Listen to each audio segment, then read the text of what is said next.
मैं मस्तक का पता लगाता हूं, ब्रह्मा जी कह रहे हैं, और आप नारायण चरण का पता लगाओ। भगवान विष्णु पताल में गए, तलातल रसातल जाते गए, चरण नहीं मिले, भगवान विष्णु वापिस आ गए। ब्रह्मा जी ऊपर जाते गए जाते गए जाते गए, शीश नहीं मिला। ब्रह्मा जी को लगा नीचे जाते से मेरी हंसी उड़ जाएगी।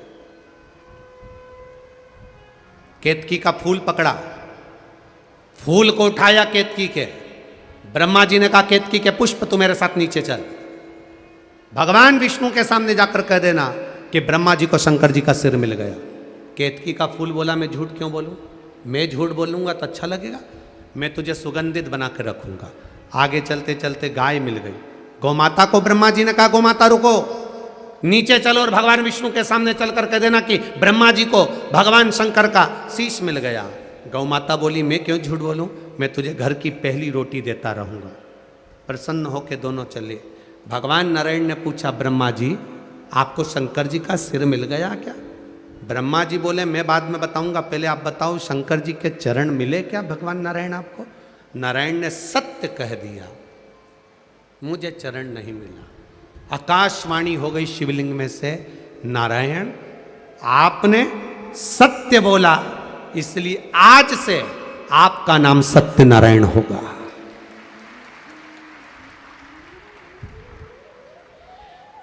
आप सत्य बोले इसलिए आपका नाम सत्यनारायण होगा।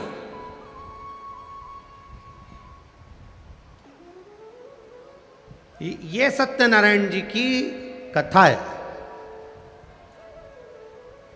आप लोगों ने कथा करवाई सत्यनारायण जी की? कितने लोगों ने करवाई घर में? जम के तो हाथ उठाओ जरा, जो जो कथा कराए हो, रख लो रख लो रख लो, सबने कराई है। और कराई है से मतलब नहीं, कराते रहना चाहिए। पर आपने पंडित जी ने कथा करी होगी, उसमें वर्णन करा होगा। एक गरीब ब्राह्मण था, किसी को कथा करते देखा, सत्यनारायण भगवान की कथा सुनी, फिर उसने कथा कराई। सही है, बोलते जाओ। लक्कड़हारे ने देखी, उसने कथा कराई, कथा सुनी, कथा कराई। फिर आगे वर्णन आया। बनिए ने कथा कराई, कथा सुनी, फिर उसका पति पानी में डूब गया, फिर उसने कथा कराई। फिर एक राजा ने कथा सुनी। तो इसमें सब वृतांत आया कि ये 4 अध्याय 5 अध्याय में जो वर्णन किया गया, उसने ये कराया, उसने वो कराया। पर इसमें सत्यनारायण भगवान की कथा कौन सी थी जो सबसे पहले ब्राह्मण ने सुनी थी? वो कथा यही थी कि भगवान ब्रह्मा और भगवान विष्णु ने जो घर्षण करा, शिवलिंग प्रकट करा, प्रकट करते से भगवान शंकर ने नाद कर कर कह दिया तुम्हारा नाम सत्यनारायण होगा। तुमने सत्य बोला है। संसार का जो मनुष्य एक कलश पर श्रीफल केल के खंभ रखकर मेरी आराधना, आपकी आराधना करेगा, सुनो नारायण, उसके मनवांछित फल को मैं स्वयं पूर्ण करूंगा। तब से ये सत्यनारायण कथा का वृतांत चला। सत्यनारायण भगवान की कथा कहां से निकली है? स्कंद पुराण से। ये स्कंद पुराण वृतांत मिला।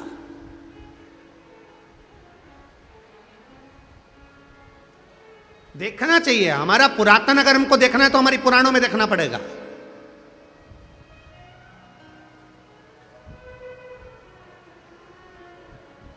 आपकी सही प्रॉपर्टी देखना है आपको तो तहसील जाना पड़ेगा, और सही परमात्मा को पहचानना है तो शिव महापुराण में आना पड़ेगा।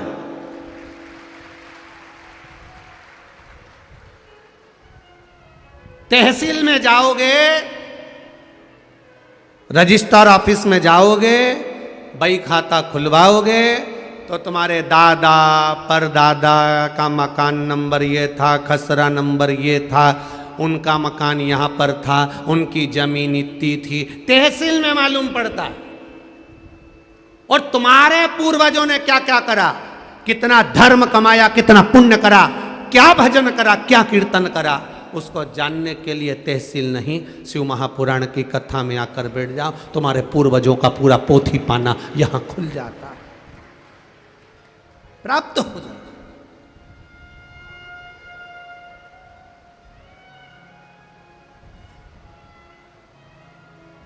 भगवान नारायण ने कह दिया सत्य बोले, बोलो, सत्य बोलने में कुछ नहीं आता, इसलिए मरने पर भी लोग बोलते हैं जम जम के राम नाम, जम के तो बोलो, अरे बोलो तो सत्य है।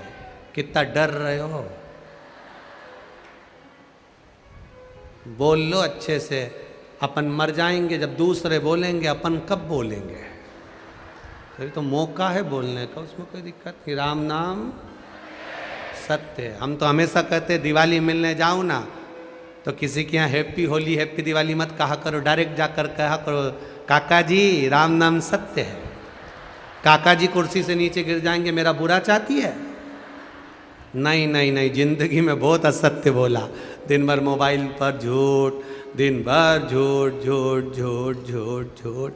कम से कम अब जो जिंदगी बची है उसको सत्यमय जी लो, थोड़ा सा सत्य बोल लो, उसी का नाम है राम नाम। सत्य, एक सत्य, केवल एक सत्य।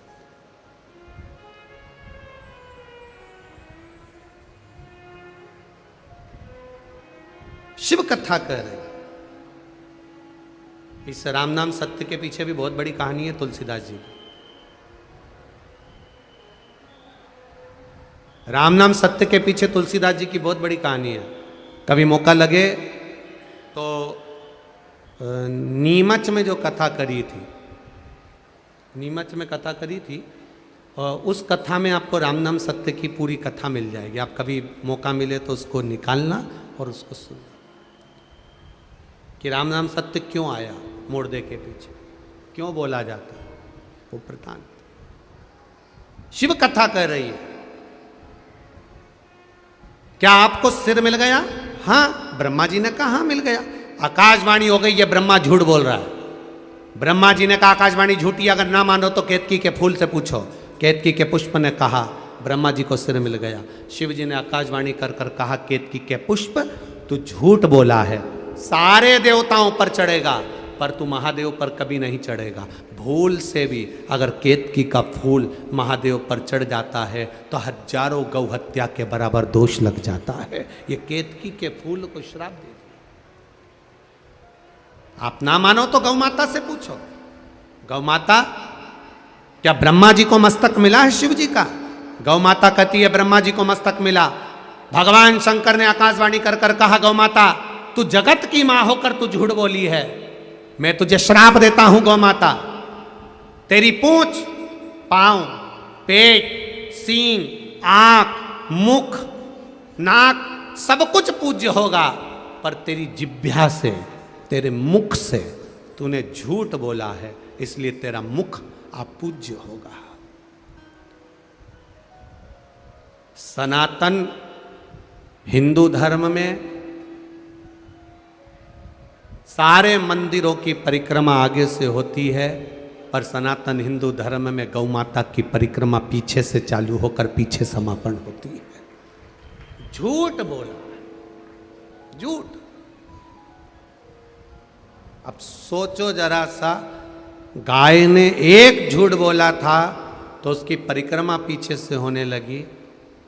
तुम कितना झूठ बोलते हो तो तेरा क्या होगा रे कालिया? जरा विचार तो करिए। और झूठ बोलने के बाद भी तुम इतने खुश होते हो कि मैंने इसको बेवकूफ बना दिया, बेवकूफ बना दिया। झूठ बोलने के बाद भी इतनी प्रसन्नता, इतनी प्रसन्नता। मत बुरे कर्म कर बंदे वरना पछताएगा, भगवान की आंखों से तू बच नहीं पाएगा, तू बच नहीं पाएगा। अरे ओ अज्ञानी मत करना। ये बड़ा कठिन है। क्यों झूठ बोलना, क्यों प्रपंच करना, क्यों छल करना, क्यों छल? ब्रह्मा जी ने फिर झूठ बोला। शिव जी को क्रोध आया, पांव के अंगूठे से नख तोड़कर फेंका, काल भैरव को प्रकट कर लिया। काल भैरव ब्रह्मा का सिर काट दे। काल भैरव ने अपनी चीटी उंगली का नख तोड़कर जो फेंका, ब्रह्मा जी का सिर कट गया। सिर कटकर लुढ़कता लुढ़कता गया। ब्रह्मा जी के उस कटे हुए सिर में से रक्त बहता चले गया, जिससे एक नदी प्रकट हो गई, जिसका नाम कर्मनाशा हुआ। आज भी उत्तर प्रदेश में ये कर्मनाशा नदी बहती है, जिसके घाट पर उत्तर प्रदेश गवर्नमेंट ने लिख कर रखा है, इसमें हाथ मत, इसमें आचमन मत करना। पूरी दुनिया की केवल एक नदी है कर्मनाशा, जिस कर्मनाशा नदी में पक्षी भी चोंच नहीं डालता, कुत्ता भी पानी नहीं पीता। ये वो कर्मनाशा है जिसका छींटा अगर शरीर पर लग जाए, उस पानी का एक अंश शरीर पर लग जाए, तो उसकी 7 पीढ़ी में जो तुमने दान पुण्य व्रत उपास जो कुछ करा होता है वो सब नष्ट हो जाता है। वो कर्मनाशा नदी का जल का छींटा है। लोग दूर रहते हैं, दूर कर्मनाशा से। झूठ बोल गए ब्रह्मा जी। भगवान विष्णु ने ब्रह्मा जी के कटे हुए सिर को देखा, भगवान शिव की आराधना करी। भगवान नारायण ने, ये कटा हुआ सिर कहां जाएगा, आप कृपा करिए। तब भगवान नारायण बार बार विनती करे तो शिव जी ने वो कटे हुए सिर को बट वृक्ष बना दिया, बड़ का पेड़ बना दिया और कह दिया, इस बड़ के पेड़ को मैं निर्माण कर रहा हूँ। भगवान विष्णु ने कहा, आप कुछ वर नहीं दोगे? शंकर भगवान ने कहा, नारायण आपके कहने से इस बट वृक्ष को मैं वर देता हूँ, इसके नीचे मैं स्वयं विराजमान होऊंगा, जो वटकेश्वर महादेव के नाम से पूजा जाऊंगा। शिव जी का नाम वटकेश्वर महादेव हो गया। वटकेश्वर महादेव। शिव महापुराण की कथा कहती है, कितना भी कर्जा हो जाए, कितना भी कर्जा हो जाए, एक निवेदन है, कर्जा कितना भी हो जाए पर मरने का प्लान मत बनाना। कई लोग कहते हैं हमारे बहुत कर्जा हो गया, अब तो मर जाऊं तो अच्छा। हम भी कह देते हैं मर लो, मर, रखई का है। अगर मरने से कर्जा चूक जाता है तो मरने में कहा जाता है। मरोगे, दूसरा जन्म लोगे, दूसरा जन्म लेके तीसरा लोगे, कर्जा तो चुकाना पड़ेगा, कर्जा तो चुकाना पड़ेगा। एक कथा आपको पहले सुनाई है। एक सेठ जी सबको उधार पैसा देते थे। एक चोर को मालूम पड़ गया सेठ जी के पास बहुत माल है। सेठ जी उधार देते थे तो कागज पे लिख लेते थे, इस जन्म में दोगे कि अगले जन्म में दोगे। जो चतुर होता था वो कह देता था इस जन्म में, जो खाने की उम्मीद रखता था वो कहता था अगले जन्म में ले जाओ। सेठ जी सबको उधार देते। चोर भी चले गया, उसने भी उधार मांग लिया, तिजोरी देख ली, रात को आके छुप गया। कहां छुपा? जहां पर सेठ जी की बहुत सारी भैंस बंधी हुई थी, उस तबेले में, उस भैंस के बाड़े में जाके छुप गया। सेठ जी जाए, मैं तिजोरी चुरा के ले जाऊं। रात को भैंसें आपस में बात कर रही थी। एक भैंस ने दूसरी भैंस से पूछा, तो कितने साल से दूध दे रही है? उसने कहा 4 साल हो गए। दूसरी ने तीसरी से पूछा, तू? 6 साल हो गए दूध देते देते। पर एक बात समझ में नहीं आता रही जीजी, कि अपन सेठ जी के यहाँ इतना दूध क्यों दे रहे हैं? तो बूढ़ी भैंस बोली, ये सेठ बहुत चतुर है, सबको उधार पैसा देता है, पूछता है ये जन्म में दोगे कि अगले जन्म में दोगे। जो उस जन्म में नहीं चुका पाता, भैंस बन के निचोड़ निचोड़ के देता रहता है। तो आपसे भी निवेदन है, भैंस का जन्म ना मिले, इसलिए जिसका लिया है उसका दे दो, नहीं तो अगला जन्म भैंस का पाकर सेठ उन सब निचोड़ निचोड़ के निकाल लेंगे, हिसाब पूरा करेंगे। लिया देव, कर्जा हुआ है, मरना नहीं, टेंशन नहीं लेना। कई लोग कह देते अब तो मर जाएं तो अच्छा। हम भी उनसे कहते हैं मर लो, मना नहीं है, परंतु थोड़ा सा मरने का फैशन चेंज करो, ओल्ड फैशन में नहीं मरना। ट्रेन के नीचे कुएं में डूब के, जहर खा के, फांसी बांध के, ये तो ओल्ड फैशन। कोई नया फैशन निकालो मरने का। तो उनने पूछा गुरुजी तुम बता दो। हमने कहा नया फैशन है, मरने का जब प्लान हो ही गया है तो भगवान के भजन में लग जाओ, कीर्तन में लग जाओ, कथा में लग जाओ, सेवा में लग जाओ। मरना ही तो है। भजन करते करते, कीर्तन करते करते, राम जपते जपते, स्मरण करते करते अपने प्राण चले भी जाएं तो भगवान भी दूसरा जन्म देगा, तो अपना बना कर देगा, फिर भटकने नहीं देगा। मरो मरो सब कोई कहे, मर के देखे कोई, मरो तो ऐसा मरो कि फिर संसार में जन्म ना होई। अगर मरना ही है तो वो श्रेष्ठ है, क्या करोगे? भगवान शिव का नाम बटकेश्वर महादेव हो गया। बटकेश्वर महादेव का बड़ा वृतांत है। जब ज्यादा कर्जा हो जाता है तो बड़ के पेड़ के नीचे बटकेश्वर महादेव के नाम से भी जल चढ़ाया जाता है। बड़ के पेड़ के नीचे कोई शिवलिंग हो उसका पूजन करा जाता है बटकेश्वर महादेव के नाम से। धीरे धीरे धीरे धीरे कर्जा चूकने लगता है। बटकेश्वर महादेव।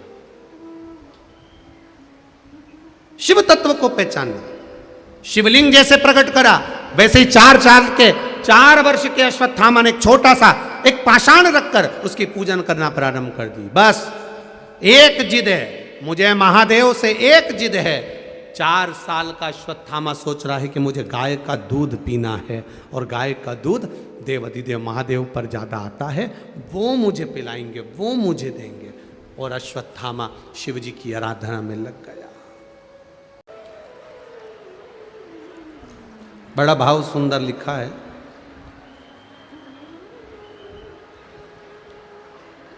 श्रीमती पुष्पा कैलाश सिंह सिसोदिया, ग्राम खामनी, जिला बुरहानपुर से हैं। कहीं बैठे हों तो हाथ हिलाइएगा। जिन्होंने पत्र लिखा है अगर वो कहीं बैठे हों तो हाथ हिलाइएगा। श्रीमती पुष्पा कैलाश सिंह सिसोदिया, ग्राम खामनी, जिला बुरहानपुर। पीछे हैं क्या?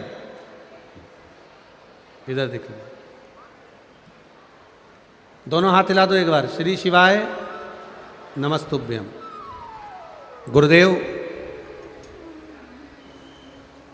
मेरी सबसे छोटी बहन श्रीमती सरस्वती प्रसाद पाटिल, नासिक महाराष्ट्र, जिनके विवाह को 12 वर्ष हो चुके थे, लेकिन कोई संतान नहीं थी, कोई संतान का सुख नहीं था। बाबा की कृपा से 12 वर्ष तक सारे डॉक्टरों को दिखाया, इलाज करवाया, खूब खर्चा भी किया, पर कोई संतान का सुख नहीं हुआ। बाबा की कृपा। शिव कथा का वर्णन क्या है, एक लोटे जल का क्या वर्णन है। सफ़ेद आंकड़े की जड़ का प्रयोग करवाया, शिव जी को जल चढ़वाना, बेलपत्र चढ़ाना, खाना, यही क्रम प्रारंभ करा। और 12 वर्ष के बाद मेरी बहन के यहाँ 2 संतान का जन्म हुआ। मैं बाबा को यहाँ प्रणाम करने आया हूँ। ये शिव तत्व है। दोनों बच्चों के फोटो मैं लगा रही हूँ। ये शिव कृपा। तेरी कृपा बिना ना हिले एक भी अणु, लेते हैं श्वास तेरी कृपा से तनो तनो। एक और सुंदर पत्र, पहले फोटो देख लो उनके जो वेंटिलेटर पर पड़े हैं, जिनका पत्र है और जो वेंटिलेटर पर पड़े हैं। जो लोग टीवी पर देख रहे हैं, आप ही के हैं। दोनों हाथ हिला दो एक बार। श्री शिवाय नमस्तुभ्यम। 2 फोटो लगाए गए हैं वेंटिलेटर पर पड़े हुए पत्थर के ऊपर।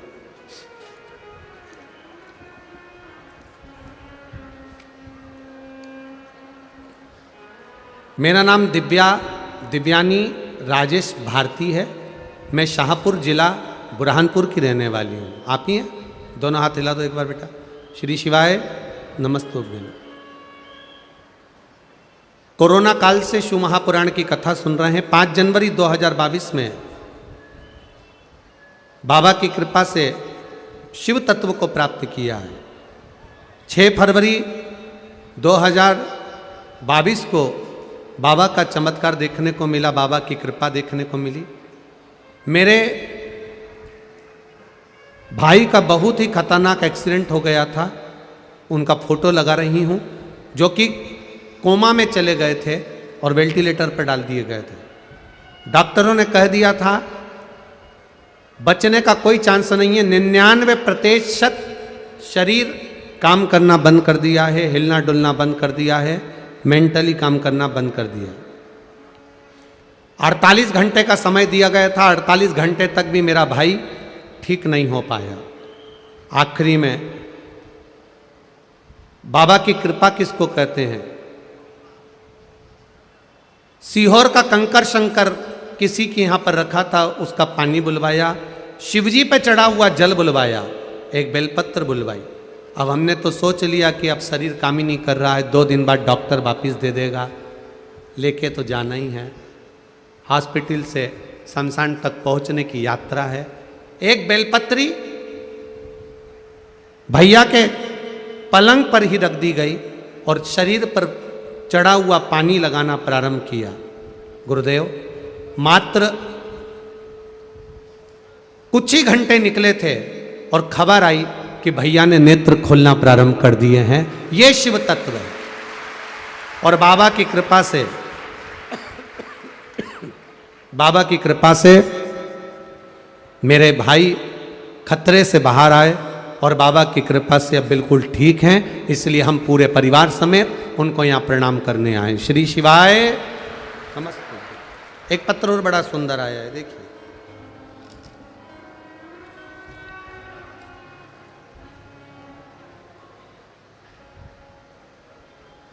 पंडित देवेंद्र बापू काले, सबरंग कलेक्शन के पास बड़े बालाजी मंदिर के आगे, महाजन पेट, बुरहानपुर। कहीं बैठे हो तो हाथ हिलाइएगा, जहाँ कहीं भी बैठे हो। इधर हैं क्या? अच्छा अच्छा, दोनों हाथ हिला दीजिएगा पंडित जी। श्री शिवाय नमस्तुभ्यम। पंडित देवेंद्र बापू काले, सबरंग कलेक्शन के पास, बड़े बालाजी मंदिर के आगे, महाजन पेट, बुरहानपुर।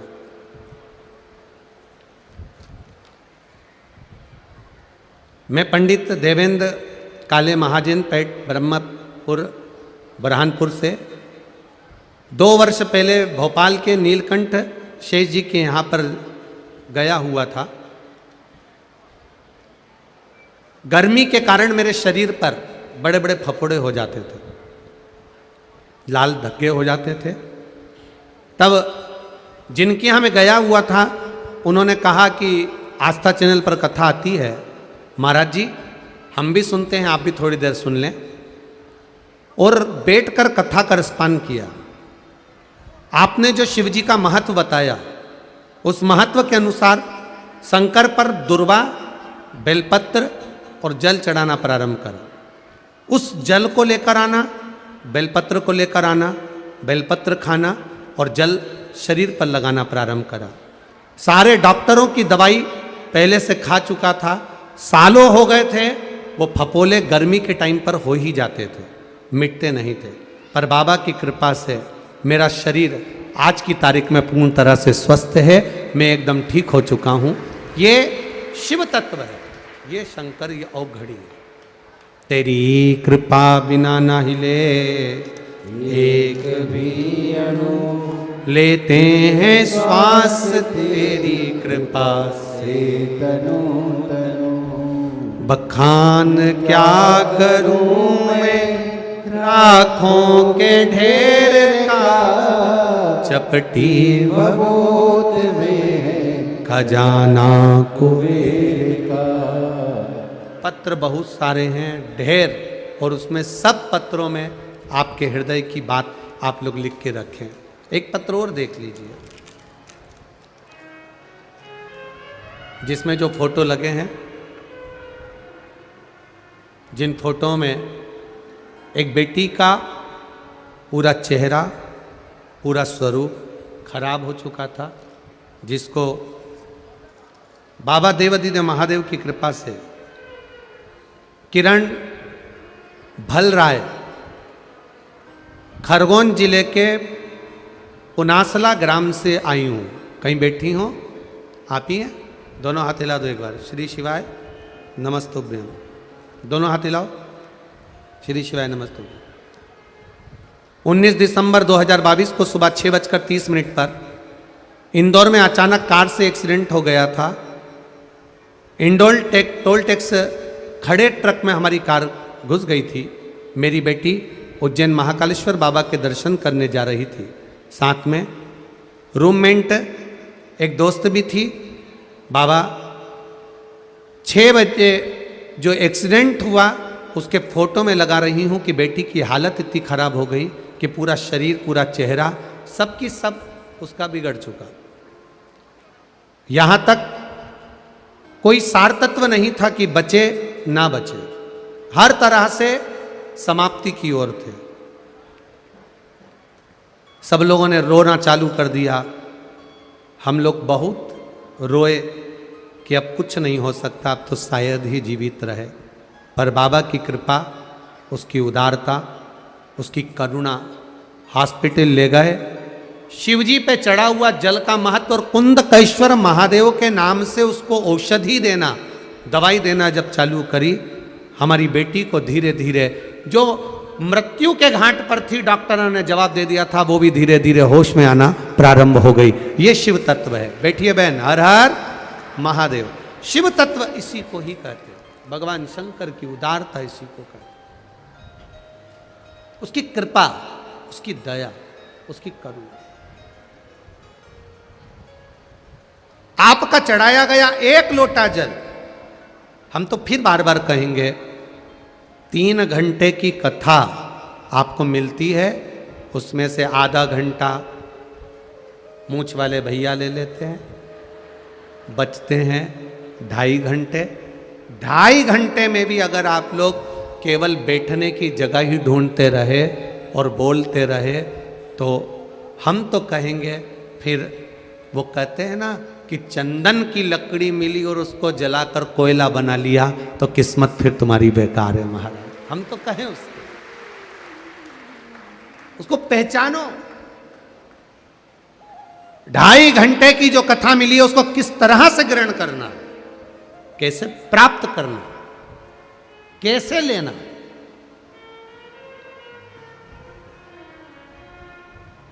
इसको व्यर्थ नहीं जाने देना। क्या मिलता है शिव महापुराण की कथा सुनने से? ये सारे इतने इतने पत्र तो अभी हम पढ़े ही नहीं हैं, जो पढ़े हैं थोड़े बहुत रखे हैं, और भी सारे पत्रों को तो हम माइक से बोल नहीं सकते। सब पत्र यहीं पर रखे रहेंगे, 7 दिन तक रखे रहेंगे। 7वें दिन के बाद भी जाएंगे तो यहीं छोड़कर जाएंगे। हर पत्र में मोबाइल नंबर होता है, फ़ोन नंबर होता है, एड्रेस होता है। जिसके मन में संशय हो वो इन पत्र वालों, क्योंकि हम तो इनको भी नहीं पहचानते, आप जाकर इनसे खुद अपने मन का भाव पूछ सकते हैं कि शिव की कथा सुनने का लाभ क्या होगा। यहाँ कोई हमारे पास में ना तो बेल है, ना कोई भभूति है, ना हम मंत्र जानते हैं, ना तंत्र जानते हैं, ना विद्या जानते हैं, ना हमारे पास में कोई विद्या है। केवल 1 लोटा जल सारी समस्या का, 1 बेलपत्र, 1 चावल का दाना, और वो भी नहीं है तो केवल शंकर के द्वार पे से मुस्कुरा के निकल जाने में भी वो कल्याण कर देता है। वो देवाधिदेव महादेव। कुछ नहीं उसमें। एक पत्र में किसी ने रो रो कर लिखा है, देखिए पत्र को।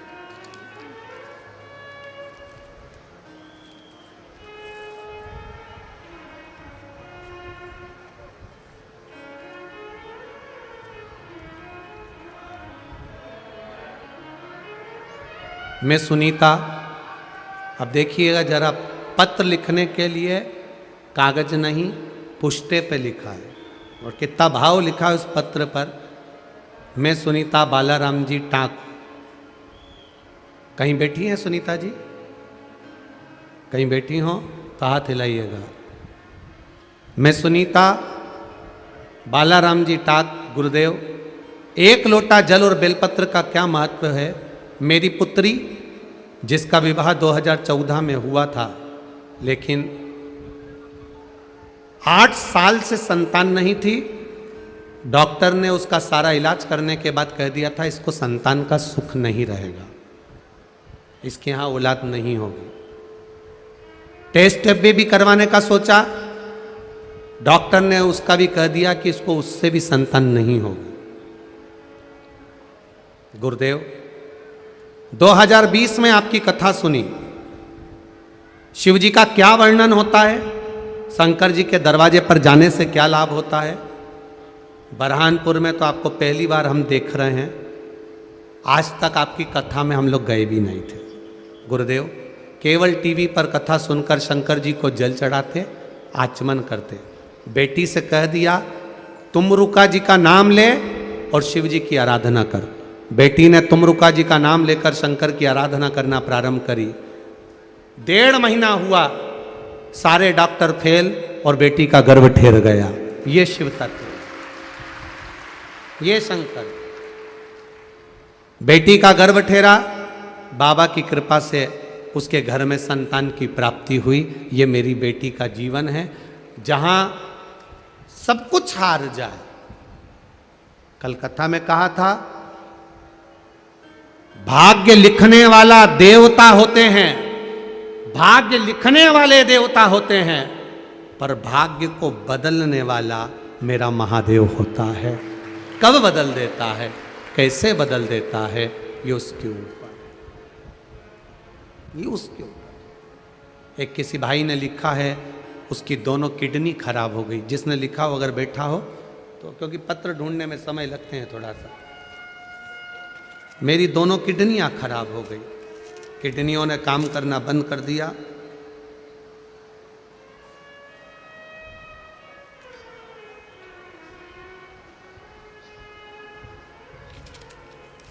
शंभु शरणे पड़ी मांगू घड़ी रे घड़ी, दुख काटो दया करी न दर्शन आपो।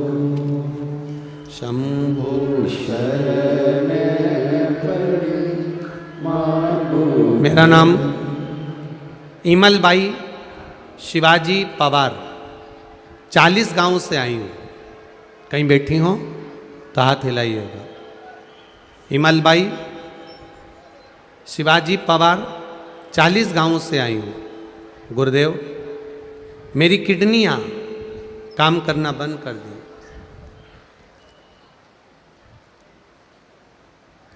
गुरुदेव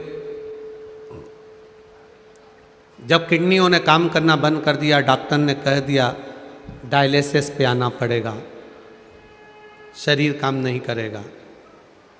डॉक्टरों से गोली दवाई ली, आ गई। आपकी कथा में आपने कहा था कुंदकेश्वर महादेव का नाम लेकर दवाई खाना, डॉक्टर को जरूर दिखाना, डॉक्टर को मत छोड़ो। डॉक्टर की दवाई शिव जी के मंदिर ले गई, डायलिसिस का बोल दिया, किडनी बेकार हो गई। दवाई लेकर कुंदकेश्वर महादेव के नाम से शिव जी से कहा अब आपको संभालना है, मेरी दोनों किडनियों की अगली जांच होगी और डायलिसिस के लिए मुझे ले जाएं, उससे पहले मुझे ठीक कर देना। दवाई लाई, बेलपत्री उठा लाई। उस बेलपत्री को जो दवाई की पन्नी थी उसी के अंदर पटक दिया, जिससे वह प्रसाद हो जाए। और उसी दवाई को कुंदकेश्वर का नाम लेकर खाना प्रारंभ करा। जब दूसरी जांच कराने गई, मेरी दोनों किडनियां काम करना चालू कर दी। ये शिव का, ये शंकर, ये उघड़ी। करो भजन, करो स्मरण उसका, करो भक्ति शिव की, पर शिव की भक्ति में छल नहीं चाहिए, दिखावा नहीं चाहिए, कपट नहीं चाहिए, बेईमानी नहीं चाहिए। एक लोटा जल लेकर आप शंकर के मंदिर में जाओ, शिव जी को जल चढ़ाओ। जल चढ़ाते समय तुम्हें मंदिर में कितने लोग खड़े हैं, कितनी भीड़ पड़ रही है, क्या कर रहे हैं, क्या नहीं कर रहे हैं, हमें उससे कोई मतलब नहीं है। हमसे बन जाए तो मंदिर की सफाई करो, साफ करो, एक लोटा जल चढ़ा दो, आराम से झाड़ू लगा दो, जो बन जाए बाबा की सेवा कर कर। एक पत्र किसी भाई ने लिखा, उस पत्र में भाई ने लिखा है,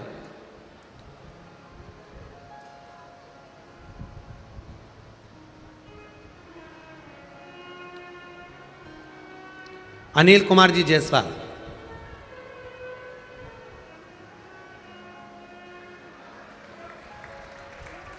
आप ही हैं जायसवाल जी? मध्य प्रदेश राज्य कर्मचारी संघ से हैं। बहुत अच्छी बात आपने लिखी है कि सबसे ज़्यादा प्रसन्नता हम सरकारी कर्मचारियों को इस बात की है कि आपने, इस व्यासपीठ ने एक एक बच्चे बच्चे को शिव मंदिर जाना चालू करा दिया। जायसवाल जी आपकी बहुत बहुत साधुवाद। दूसरी बात यह है गुरु जी कि हम जल चढ़ाने जाते हैं, पर महिलाएं शंकर जी को 1 मिनट नहीं छोड़ती हैं।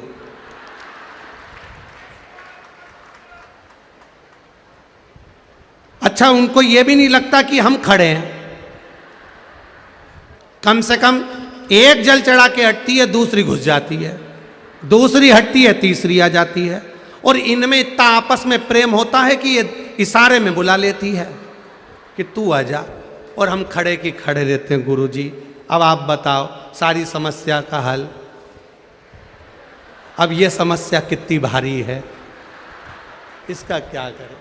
जायसवाल जी पहले तो नजर उतरवा लेना तुम्हारी। अच्छा प्रश्न है महाराज। आप उसके दरवाजे तक पहुंच गए, और जो जल चढ़ाने जा रही है, जो शिव जी के पास बैठी है, और आप कितने प्रसन्न हो रहे हो कि आज मंदिर में इन माताओं ने जल चढ़ाना प्रारंभ करा।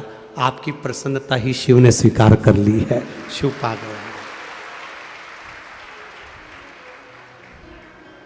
पहले साल में एक बार दिवाली होती थी, तब मंदिर के दरवाजे पर दिया लगता था। आज हर सोमवार को पशुपति व्रत में शिव जी के द्वार पर दिया लगता है। प्रसन्नता है हमारे जीवन में। बैठिए जायसवाल जी, बैठिए। श्री शिवाय नमस्ते। भाव है। और मेरी माताओं से भी निवेदन है, अगर कोई जल चढ़ाने आए तो उसको मौका दो।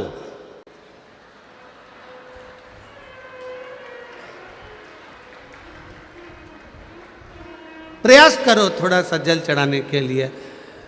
ये बात पहले भी एक बार नीमच की कथा में भी आई थी, एक बार जगह जगह पर इस कथा में आती है कि माताएं शंकर जी को घेर के बैठ जाती, हमको अंदर नहीं जाने देती, जल नहीं चढ़ाने देती। माना शिव तुम्हारे हैं, तुम शिव के हो, पर मौका सभी को मिलना चाहिए। हृदय से शिव की आराधना सबको करना चाहिए। हर हर बोल बम का नारा है। जम के तो बोलो, बाबा एक सहारा है। बोल बम का नारा है। बस उसके सहारे पर हमको रहना, हमारा जीवन उसको समर्पित कर कर चलना। अश्वत्थामा 4 वर्ष की आयु पाकर शिव की आराधना में लग गया। इतनी आराधना 4 वर्ष की आयु में अश्वत्थामा ने करी कि मेरा देव अधिदेव महादेव वहीं पर प्रकट हो गया। शिव जी का नाम उस जगह पर दूधेश्वर महादेव हो गया। क्या नाम पड़ गया? दूधेश्वर महादेव। उत्तराखंड में एक स्थान देहरादून के पास में है, जहां दूधेश्वर महादेव हैं, जहां पर बैठकर अश्वत्थामा ने तप करा। शिव जी ने प्रकट होकर कहा, अश्वत्थामा क्या चाहिए तुमको? अश्वत्थामा कहते हैं, मैंने गाय के दूध को आज तक चखा नहीं है बाबा। 4 साल का अश्वत्थामा जब शिव की आराधना में लग जाता है, शिव भक्ति में लग जाता है, शंकर की आराधना में लग जाता है, तब मेरा देव अधिदेव महादेव उसी शिवलिंग में से दूध की धार बहा देता है और अश्वत्थामा उसको पीता। ये भगवान शिव की भक्ति को धारण कर लेना, ये भगवान शंकर के एक आनंद को प्राप्त कर लेना। शिव महापुराण की विद्येश्वर संहिता में लिखा हुआ है, शिव महापुराण की कथा में वही पहुंच पाता है जो शंकर जी की गिनती में आता है, जो शिव की काउंटिंग में है, शिव की गिनती में। आपको कथा में पहले भी कहा था कि वोट डालने का अधिकार 18 वर्ष की आयु से प्रारंभ होता है। बोलो सही है कि गलत है? बोलो रे बरहानपुर वालों, सही है। 18 वर्ष की आयु से जो वोट डालने का अधिकार होता है तो वो वोट डाल सकता है। उसी तरह शंकर को प्राप्त करने का अधिकार आयु नहीं देखता, शिव को प्राप्त करने का अधिकार केवल तुम्हारे घर का संस्कार देखता है।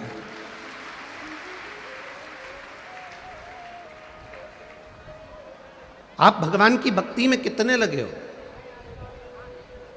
आप भगवान के स्मरण में कितने लगे हो, आप भगवत कीर्तन में कितने लगे हो, यह हमारे घर का संस्कार बताता है।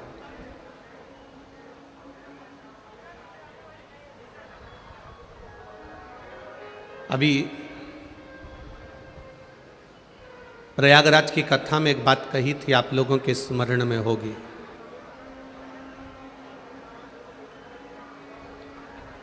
कि माता का दूध और गौ माता का दूध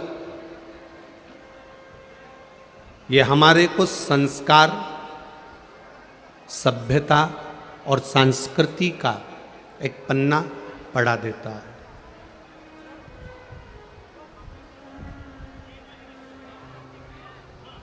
गलत विचारों से हमको दूर कर देता है। हम श्रेष्ठ विचारों की ओर आगे बढ़ जाते हैं। आदरणीय दीदी अर्चना जी चिटनीस जी ने जो बाहर एक बड़ा बोर्ड लगा है इस मंडी प्रांगण में प्रवेश का, उसका नाम दिया है समरसता। समरसता का मतलब है प्रत्येक जीव जिसके भीतर किसी न किसी रूप में परमात्मा समाया हुआ है, किसी न किसी रूप में वो भगवत भजन की ओर, परमात्मा की ओर अग्रण्य हुआ है, वो सभी एक भाव के साथ में अग्रण्य होते हैं।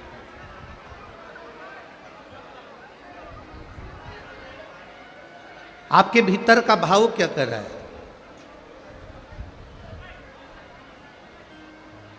हम सतमार्ग की ओर जब जाते हैं, हम भगवान के भजन की ओर जब हम जाते हैं, भगवत कीर्तन की ओर जब हम जाते हैं, मंत्र जाप की ओर जब हम जाते हैं, जब हम भगवान के मंदिर में पहुंचते हैं या अपने माता पिता के चरणों में पहुंचते हैं या घर के बुजुर्ग बड़ों के चरणों में पहुंचते हैं और उनके चरणों में जाकर बैठते हैं या धर्म और शास्त्र की ओर अग्रण्य बढ़ते हैं और उस धर्म और शास्त्र की ओर जाकर बैठते हैं, तो ये हमारे घर के माता पिता का संस्कार हमारे जीवन को झलकता हुआ नजर आता है कि हमारा संस्कार क्या है।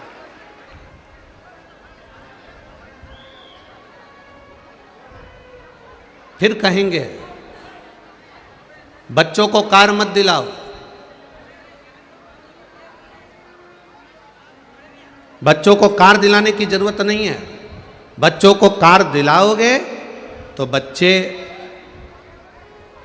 एक ना एक दिन कार बेचकर अपना कर्जा चुकाएंगे।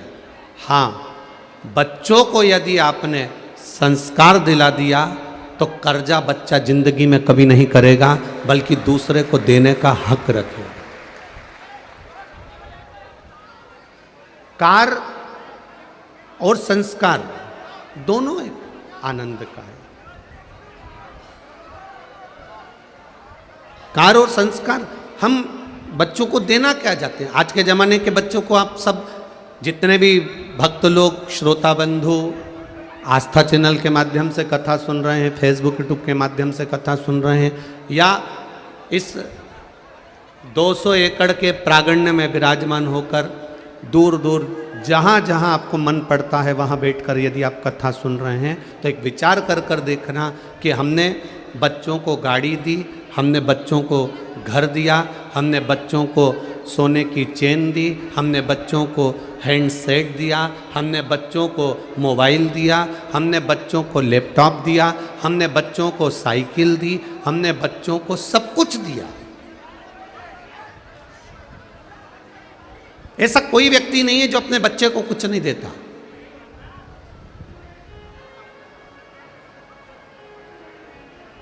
हमने अपने बच्चों को सब कुछ दिया है, लैपटॉप भी दिया है, और आप भी दे रहे हो और दुनिया दे रही है। साइकिल भी दी है, गाड़ी भी दी है, मोबाइल भी दिया है, लैपटॉप भी दिया है, चेन भी दी है, जूते, चप्पल, कपड़े, जेवर, सब कुछ बच्चों को दिया। पर सबसे मूल होता है आप अपने बच्चों को सब कुछ दे रहे हो, पर एक विचार कर कर देखना, क्या आप अपने बच्चों को श्रेष्ठ संस्कार दे पाए हो? अपने बच्चों को अच्छा संस्कार आपने दिया है?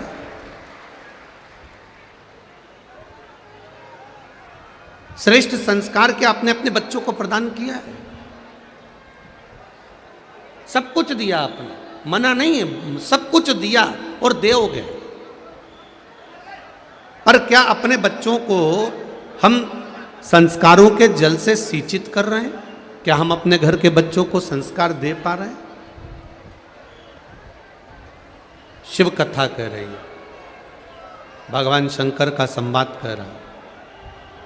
माता पार्वती जी ने भगवान श्री गणेश जी को, षडानंद कार्तिकेय जी को और अशोक सुंदरी को जया, विषहरा, शामली बारी, दौतली, देव, इन सभी को एक संस्कारों के जल से सिंचित कर रहा है। इसलिए आज भी शिव महापुराण की कथा बड़ा सुंदर भाव व्यक्त करती है। जो ये बेलपत्र होती है, इस बेलपत्र का जो पीछे वाला जो भाग होता है, जरा ध्यान से सुनना, कथा निकली है तो आपके जीवन को संवारने के लिए निकली है। अश्वत्थामा शिव महापुराण की कथा का बेलपत्री का जो ये पीछे का जो भाग होता है, ये पीछे की जो डूट होती है, पीछे का जो भाग होता है, जब भी हमको ये महसूस होता है कि हमारे बच्चे जब गलत मार्ग की ओर जा रहे हैं, मदिरा की ओर जा रहे हैं, व्यसन की ओर जा रहे हैं, मांसाहार की ओर जा रहे हैं, गलत मार्ग की ओर जा रहे हैं, तब बेलपत्र का जो पीछे का जो भाग होता है, इस भाग को हम अशोक सुंदरी वाली जगह पर समर्पित करते जाते हैं और उसी भाग को उठाकर हम बेलपत्री के वृक्ष के नीचे पुनः डाल देते हैं। शिव जी पे चढ़ाया गया जल, शंकर जी पे चढ़ाई गई एक बेलपत्र उठाकर लाकर, जो व्यसन में डूबा हुआ होता है, गलत मार्ग की ओर जा रहा है, गलत संगत की ओर जा रहा है, व्यसन में डूबा हुआ है, उसका मार्ग विभाजित हो गया है, हम उसको देने का प्रयास करते हैं और उसको समझाने का भी प्रयास करते हैं कि देखो शिव तत्व की ओर चलो, भगवान के गुणगान की ओर चलो। शंभु शरणे पड़ी मांगू घड़ी रे घड़ी, दुख काटो दया करी दर्शन आपो। हम शिव तत्व की ओर चलने का प्रयास करते हैं, भगवत भक्ति की ओर चलने का प्रयास करते हैं। संस्कार होंगे और श्रेष्ठ संस्कार होंगे, ये तो निश्चित है कि हमारे बच्चे फिर मार्ग से विभाजित नहीं होंगे। आज सबसे बड़ा पूरे राष्ट्र में सबसे बड़ा अगर कहीं तकलीफ का विषय बना हुआ है तो जो सनातन धर्म को लोग तोड़कर दूसरे धर्म में जो प्रवेश करा रहे हैं, उसका सबसे मूल कारण केवल एक ही है, हमारे बच्चे संस्कार से विहीन हो जाना। केवल एक कारण विशेष है, कहीं ना कहीं हमारे बच्चे संस्कारों से विहीन हैं।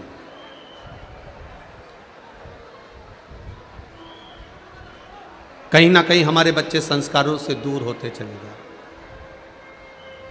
शिव कथा कर रही है, भगवान शंकर का संवाद कह रहा है। कई बच्चों को माता पिता समझा भी नहीं पाते।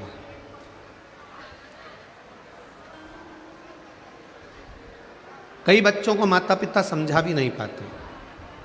थोड़ा सा माता पिता ने अपने बच्चे को समझाने का प्रयास करा और उतनी देर में बच्चे कह देते हैं हमको ज्ञान मत दो, चुप बैठो, शांति रखो, तुम चुप रहो।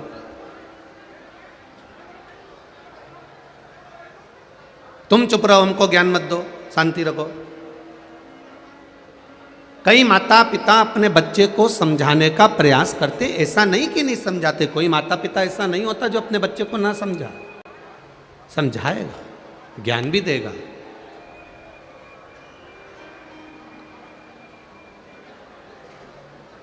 पर संस्कार का जब अभाव हो जाता है तो बच्चे अपने माता पिता के कहने पर भी नहीं चलते। एक बात बड़ी विचित्र है पर सत्य है, आप उसे आजमाएं ना आजमाएं। जिस पत्नी के लिए आप दिन भर मेहनत करते हो, जिन बच्चों के लिए आप दिन भर मेहनत करते हो, घर, गाड़ी, बंगला, सोना चांदी, हीरा पन्ना सब बनाया,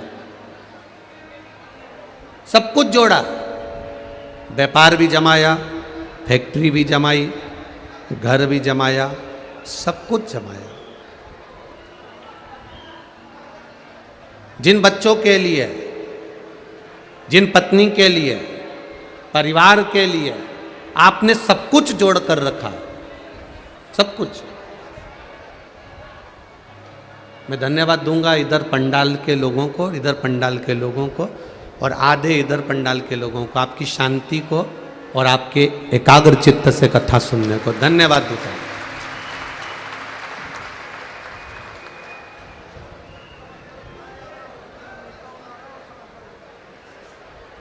एक बात, कार्यकर्ता हो चाहे आने वाले यात्री हों, ये समझ जाएं कि इतने लाखों लोग, ये 5-5, 6-6 लाख लोग केवल 3 घंटे की कथा के लिए आए हैं और आप आगे बैठने के चक्कर में बढ़ कर कर इतने लाखों भक्तों का हृदय क्यों तोड़ रहे हो? जरा विचार करिएगा। जहां जगह मिल जाए वहां बैठ जाइए भाई। लाखों लाखों भक्त केवल 3 घंटे की कथा के लिए आए हैं और दिन भर हजारों रुपए का पेट्रोल खर्च करा है, समय खर्च करा है, तब जाकर यहां पहुंचे हैं और तुम्हारे आगे बैठने के चक्कर में केवल इन भक्तों का हृदय भी टूट रहा है।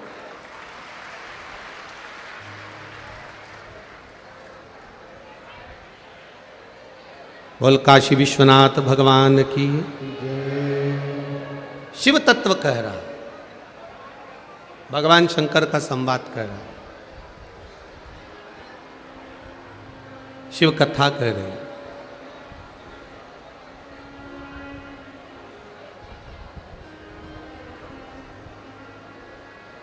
बाबा देवादिदेव महादेव का संवाद कह रहा।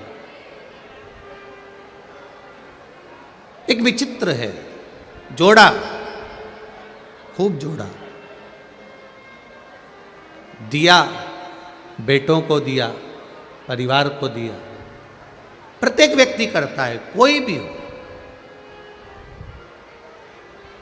केवल आप अलग से नहीं हो ना हम अलग से हैं, प्रत्येक व्यक्ति करता है। पर शिव महापुराण की कथा एक बात और अच्छे से कहती है,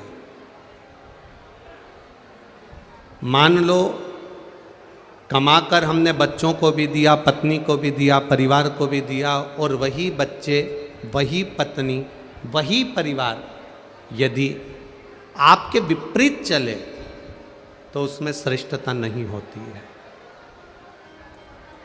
उसमें श्रेष्ठता नहीं है। मेरे देवाधिदेव महादेव जब काशी की धरा पर विराजमान थे, काशी की भूमि पर बैठे हुए थे, मां गंगा जी का पावन तट था, मां गौरा, मां भवानी, मां दुर्गा उनके करीब में बैठी हुई।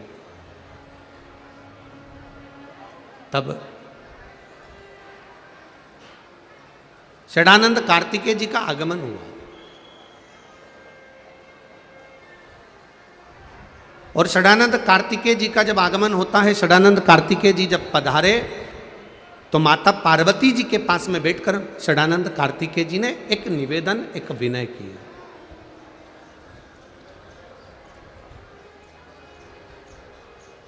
एक निवेदन षडानंद कार्तिकेय जी ने कहा अपनी माता से, मां,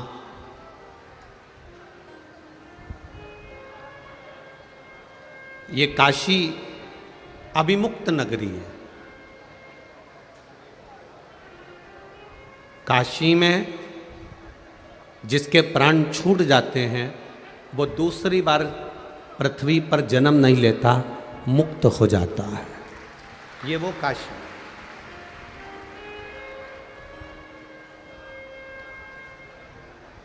काशी अभिमुक्त नगरी है हमारी। इस काशी में जन्म लेने वाला फिर वापिस जन्म नहीं लेता। मां षडानंद कार्तिकेय जी ने अपनी माता से एक प्रश्न किया है, मां मान लो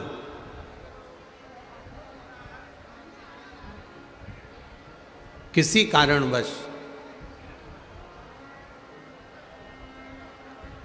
काशी से बाहर, काशी को छोड़कर कहीं दूसरी जगह कोई स्थान, जैसे अपन मान लो बरहानपुर है, सीहोर है, लातूर है, भुसावल है, या जलगांव है, या आदिक जितने भी स्थान हैं आसपास के, खंडवा समझ लो, खरगोन समझ लो, जो भी आपकी चित्तवृत्ति में आ जाए। ये षडानंद कार्तिकेय जी का बड़ा भारी प्रश्न है अपनी माता से, मां मान लो काशी में जिसके प्राण छूटते हैं वो मुक्त हो जाता है, वापिस जन्म नहीं लेता, पर एक निवेदन है, अगर किसी का आगमन काशी में नहीं हुआ हो, वो काशी में नहीं पहुंचा हो, और मान लो वो फिर जन्म ना लेना चाहे, मुक्त होना चाहे, तो उसके लिए क्या करना पड़ेगा? तब माता पार्वती जी ने कहा अगर भूल से भी जो व्यक्ति के प्राण छूट रहे हैं, और अगर मान लो प्राण छूट भी गए, अगर भूल से भी बेलपत्री के वृक्ष की मात्र छाया उस पर पड़ जाती है तो भी उसकी मुक्ति निश्चित हो जाती है।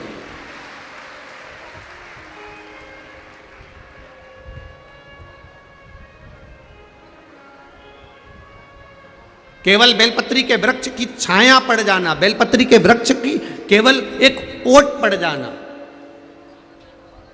ये कई लोग वास्तु के अनुसार कह देते हैं साहब कि घर के ऊपर मंदिर की छाया नहीं पड़ना चाहिए। बोलो सही है कि गलत है? कई लोग ऐसा कहते हैं कि अपने घर के ऊपर मंदिर की छाया नहीं पड़ना चाहिए।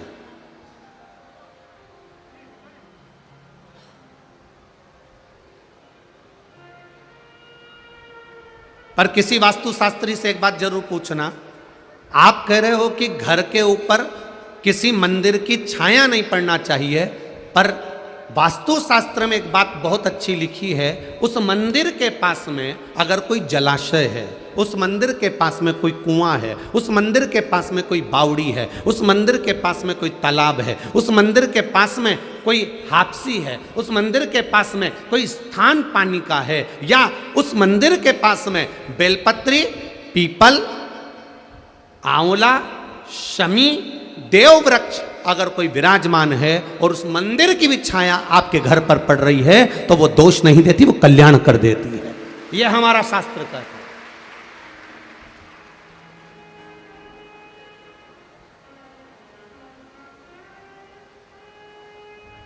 कहने वालों ने कह दिया कि मंदिर की छाया नहीं पड़ना चाहिए, मतलब मंदिर से दूर चले जाओ। ये कोई दूसरे नहीं होंगे, ये कहीं ना कहीं के लोग ऐसे होंगे जो तुम्हें मंदिर से दूर करना चाह रहे हो। जैसे कई लोगों ने एक नया ट्रेक अपना के रखा है, अगरबत्ती में बांस होता है तो अगरबत्ती भगवान को नहीं लगाना चाहिए। ये दुनिया ने ट्रेक निकाला। क्यों निकाला? क्योंकि दुनिया के लोग चाहते हैं कि आप अगरबत्ती पकड़ना बंद कर दो और मोमबत्ती पकड़ना चालू कर दो। ये दुनिया चाहती है। आपके हाथ की अगरबत्ती को छुड़ाकर हमारे छोटे छोटे बच्चे, हमारे घर के जरा जरा से बच्चे, अगरबत्ती जब दादी लगाती है तो छोटे बच्चे उसकी तीली पकड़कर, उसकी सीख पकड़कर ऐसे ऐसे घुमाते हैं। बच्चों को संस्कार घर के बुजुर्ग देते हैं, घर के बच्चे को संस्कार घर के माता पिता देते हैं। ये वो लोग हैं जो आपके हाथ से अगरबत्ती को छुड़ाकर मोमबत्ती पकड़ाना चाहेंगे।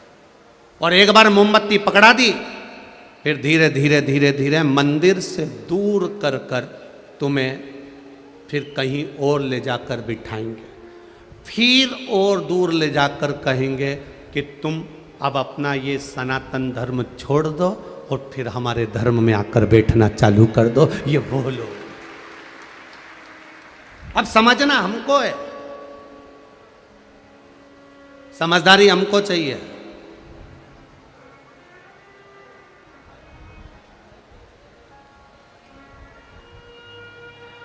जो ज़्यादा अक्ल देना तुमको कि अगरबत्ती नहीं लगाना चाहिए, तो भगवान को 2 अगरबत्ती ज़्यादा लगाओ और भगवान से कहो कि ये 2 अगरबत्ती ज़्यादा हमने इसलिए लगाई है कि जो हमको अक्ल दे रहा है वो किसी और को अक्ल नहीं दे, इसलिए आप उसको थोड़ी सी अक्ल दे देंगे।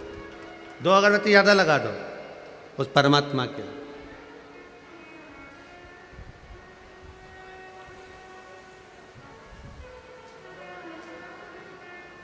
गुरु द्रोणाचार्य के घर में बेटे ने जन्म लिया, अश्वत्थामा ने। शिव जी की कृपा से प्रकट हुआ।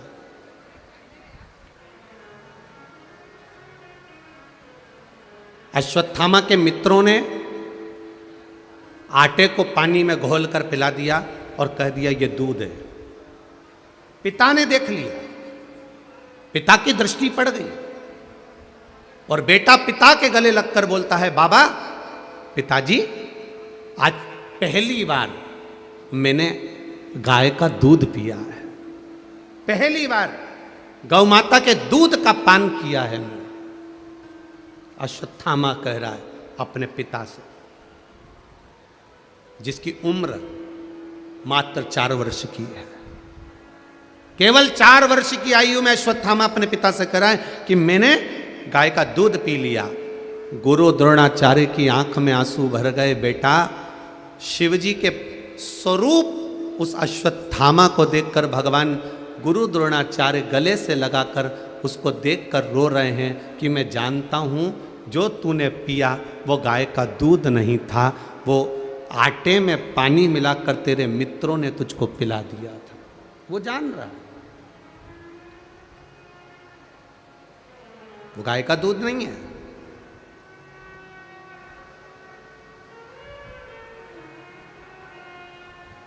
आज गुरु द्रोणाचार्य ने अश्वत्थामा को कंधे पर लिया और कंधे पर लेकर गुरु द्रोणाचार्य अपने बेटे को लेकर घर पहुंच गए। माँ और पिता दोनों में एक अंतर होता है।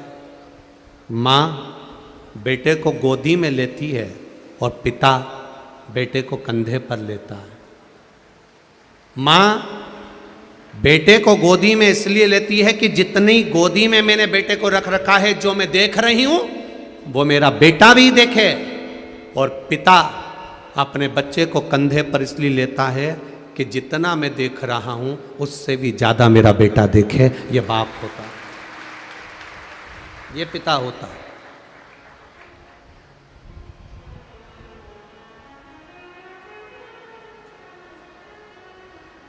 मुझसे ज्यादा मेरा बेटा देखना चाहिए। गुरु द्रोणाचार्य गले में लगाकर कंधे पर बिठाकर अश्वत्थामा को अपने घर पर लेकर गए। कुटिया में पहुंचकर कृपी देवी ने देखा, अश्वत्थामा की मां ने देखा, मेरा बेटा आया है। आज गुरु के घर से बेटा जल्दी आ गया, आज गुरु के घर से बेटा जल्दी आया है, क्या बात है? पूछा, बेटे से नहीं पूछा, गुरु द्रोणाचार्य से कृपी देवी ने पूछ लिया, स्वामी आज आप बेटे को साथ में लेकर क्यों आ गए? कारण क्या था? कारण क्या है जो बेटे को लेकर आए हो आप? कहा, साइड के चोंगे की आवाज बढ़ाओ, उधर साइड के, इधर साइड वाले को चोंगों की आवाज। कारण क्या है? किस कारण से आप अपने बेटे को आज लेकर आ गए? गुरु द्रोणाचार्य ने कहा, केवल कारण एक है, मेरे बेटे की हंसी उड़ रही थी, उपहास हो रहा था।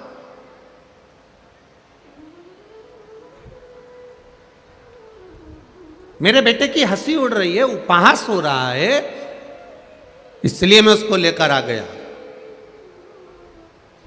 कृपी देवी ने कहा, ये तो जीवन का खेल है, कभी सुख मिल रहा है, कभी दुख मिल रहा है।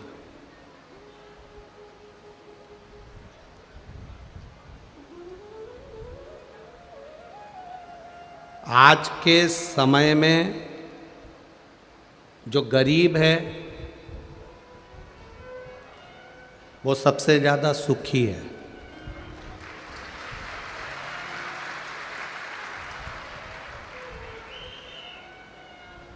जो पैसे वाला है वो सबसे ज्यादा दुखी है। गरीब व्यक्ति कहीं पर भी बैठ जाए, शान सत्ता से अपने साथ में दरी लाया, कम्बल लाया, बिछाया, और गरीबड़ा कहीं पे भी बैठ के कथा सुन लिया, जा कहीं पर भी बैठकर सुखी। सबसे ज्यादा दुखी है तो पैसे वाला।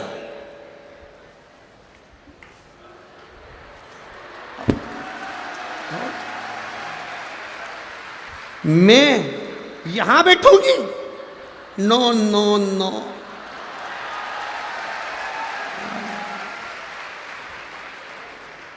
मैं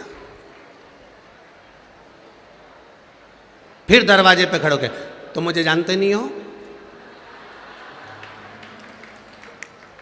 एक फोन लगाऊंगी और अब भी तुम दरवाजा खोलोगे और मुझे अंदर जाने को कहोगे। एक फोन लगाऊंगी।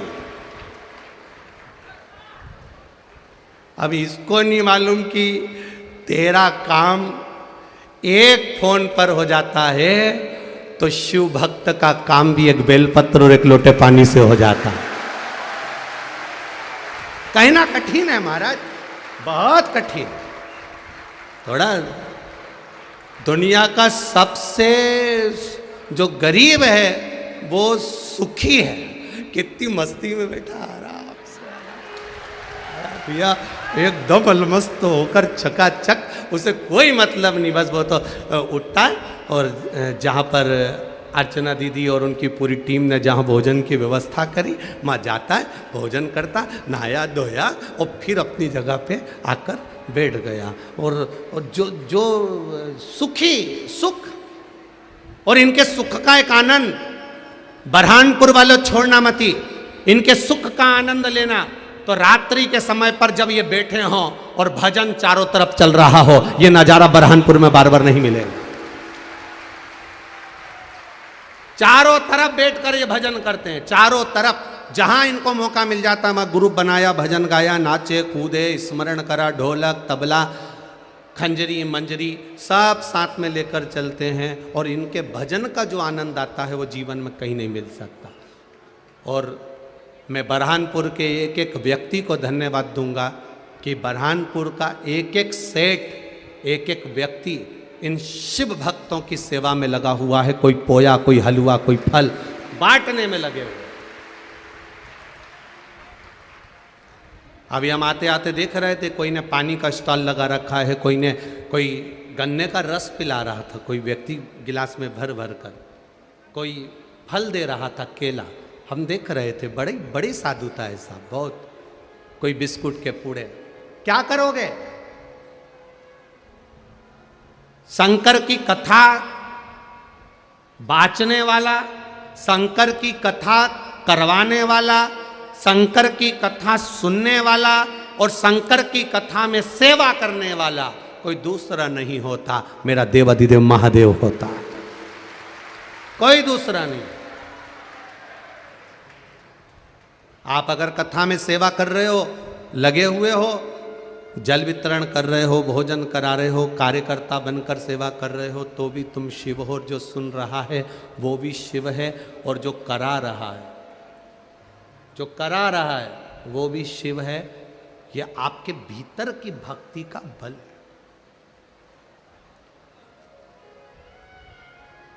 इस बेटे को कृपी ने कहा, इस बेटे को आप लेकर आ गए हो, पर जीवन का सुख दुख तो कैसा चलता है? जिस गुरु द्रोणाचार्य के घर में वैभव की कमी नहीं थी, जिस गुरु द्रोणाचार्य घर में धन की कमी नहीं थी, जिस गुरु द्रोणाचार्य के घर में सत्ता और वैभव की कमी नहीं थी, वो गुरु द्रोणाचार्य आज अपने बेटे को एक गाय का दूध भी नहीं पिला पा रहे हैं। ये जीवन का समय का खेल है, ये खेल।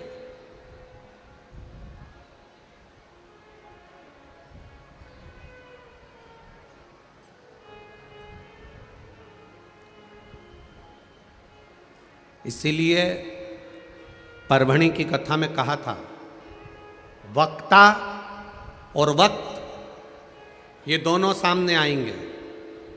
वक्ता भी आपको समझाएगा और वक्त भी आपको समझाएगा। आप वक्ता से समझ गए तो ठीक है, नहीं तो वक्त जब समझाता है तो रुला रुला के समझाता है। एक वक्ता भी समझाएगा और वक्त भी समझाएगा। वक्ता ऐसा समझाएगा कि ये जीवन की घड़ियां हैं, बचपन है, जवानी, अधेड़ी, बुढ़ापा। आप भजन करिए, कीर्तन करिए, मंत्र जाप करिए, स्मरण करिए, राम जपिए, कृष्ण जपिए, शिव जपिए, तुम्हारी मर्जी पड़े उसका भजन करो। हम कभी ये नहीं कहते कि तुम शंकर की ओर जाओ, हम ये कहते हैं जो तुम्हारे दिल में बैठ जाए। तुम राम को भजते हो, राम को भजो। तुम कृष्ण को भजते हो, कृष्ण को भजो। तुम शिव को भजते हो, शिव को भजो। तुम भवानी को भजते हो, भवानी को भजो। तुम स्वामी समर्थ को भजते हो, स्वामी समर्थ को भजो। तुम हरि विठ्ठल को भजते हो, हरि विठ्ठल को भजो। तुम्हारा जो मन करता है उसको भजो। पर एक बात का याद रखना कि भजन में, स्मरण में छल ना हो, दिखावा ना हो, कपट ना हो और किसी का दिल ना दुखे। ऐसा भजन अपनी जिंदगी में करो भजन।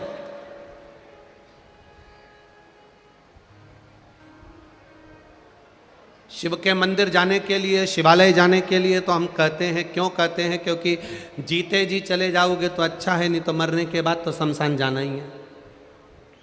और शमशान भी कोई साधारण सी जगह तो है नहीं, जहाँ शिव स्वयं बैठा है, जहाँ मेरा देवाधिदेव महादेव स्वयं बैठा है, वो देवाधिदेव महादेव का पावन धाम शमशान।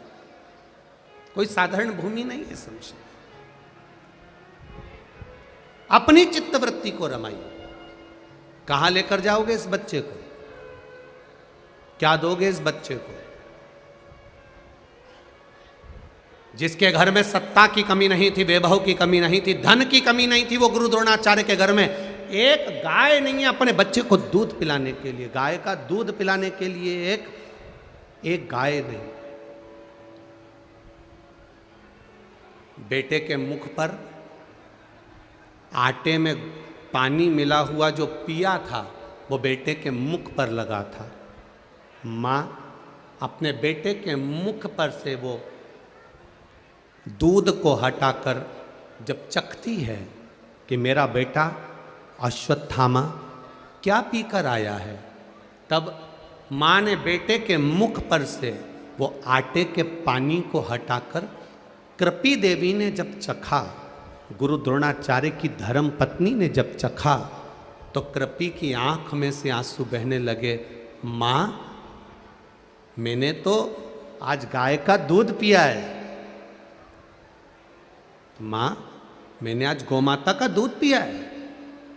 मां ने जैसे ही उसके होठों को हाथ लगाया, चखा, तो वो दूध नहीं था, आटा और पानी का घोल था जिसको अश्वत्थामा ने पिया था।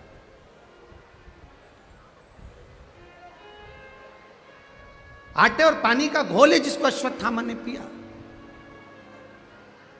मां ने बेटे को गोदी में बिठाया। स्नेह करती हुई मां बोली, बेटा,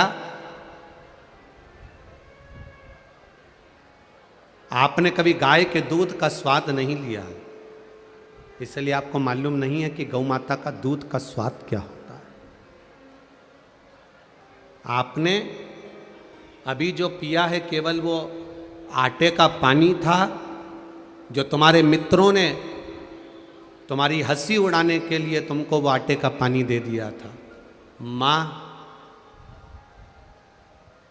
सबसे ज्यादा दूध गौ माता का किनको मिलता है? अश्वत्थामा ने अपनी मां से पूछा।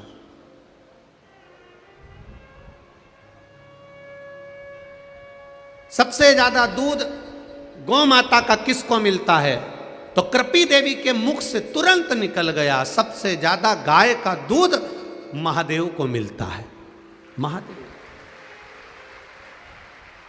4 वर्ष के अश्वत्थामा माता के चरणों में शीश नवाए, प्रणाम करा, गुरु द्रोणाचार्य को प्रणाम करा और 4 वर्ष के अश्वत्थामा घर से बाहर निकल गए।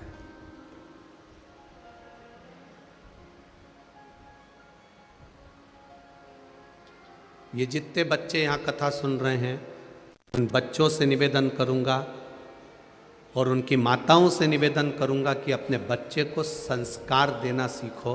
और बच्चों से निवेदन है सुनकर निभाना सीखो।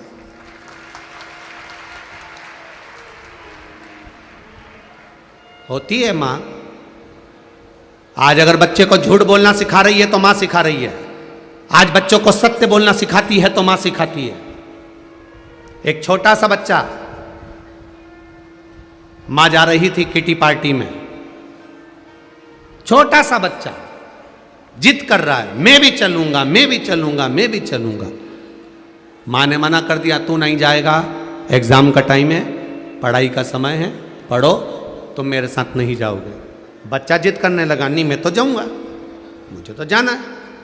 वो तो अड़ गया जिद पे। माँ ने पर्स खोला, 5 रुपए निकाले, बच्चे को दिए, तू टॉफी खा लेना, कोई आए पूछे तेरी मम्मी कहाँ गई तो कह देना पापा के साथ घूमने गई। अब बच्चे को झूठ बोलना किसने सिखाया? माँ ने। कोई आए और पूछे माँ कहाँ गई तो कह देना पापा के साथ घूमने गई, पिताजी के साथ घूमने गई। माँ कहकर किटी पार्टी में चली गई। आज ऑफिस में कोई सर मर गए, शांत हो गए, ऑफिस में जल्दी छुट्टी हो गई, पिताजी आ गए, दरवाज़ा बजाया, ये टॉफ़ी खाते खाते बाहर गया, हाथ में कॉपी थी, मुंह में टॉफ़ी थी और पिताजी ने दरवाज़ा खुलवाया। इसने पिताजी को नहीं देखा, कॉपी को देख रहा है, टॉफ़ी को देख रहा है, बस खाता जा रहा है। पिताजी ने आते से पूछा, क्यों, तेरी मम्मी कहाँ है? कि वो तो पिताजी के साथ घूमने गई। पिताजी ने एक थप्पड़ धर के दिया, वो थारा बाप यहां खड़ा है, पिता यहां खड़ा है, वो किसके साथ चली गई? झूठ बोलना हमने सिखाया। मायके से थोड़ा सा सामान बहुएं लेकर आती है, थोड़ा सा सामान मायके से लेकर आती है, खाने का सामान थोड़ा सा लाती है, अपनी अलमारी में ताला लगा के रख देती है। रोज बच्चा स्कूल जाता है, चुपचाप से निकाल कर दे देती है, दादी को मत बताना। और अगर दादी पूछे तो कह देना पड़ोस वाली आंटी ने दिया है। मेरा नाम मत बोलना, नाना नानी का नाम मत बोलना। हो बच्चे को झूठ बोलना सिखा दिया, बच्चा बड़ा हो गया, झूठ बोलते बोलते बच्चा बड़ा हो गया। बड़ा होने के बाद बच्चे की शादी हो गई, शादी होने के बाद उसकी पत्नी आ गई, पत्नी आने के बाद पत्नी को वो घुमाने ले गया खंडवा।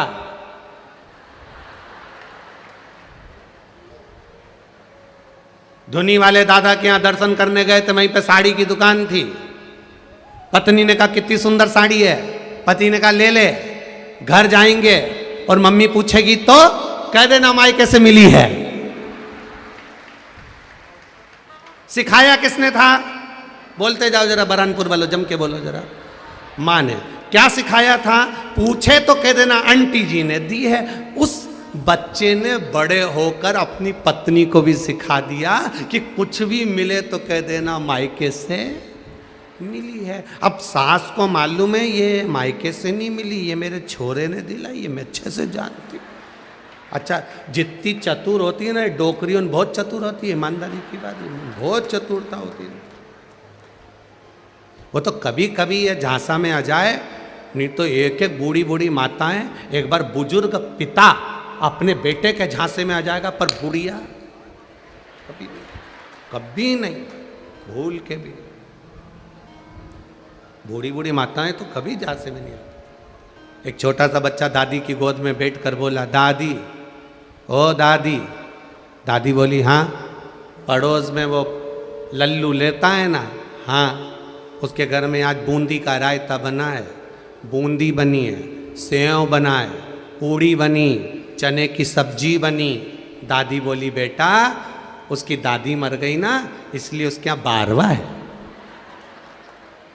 इतने में पोते ने दादी का गाल पकड़ के बोला, अपने घर कब बनेगा? दादी ने एक धरके दिया, एक उतर मेरी गोदी से नीचे,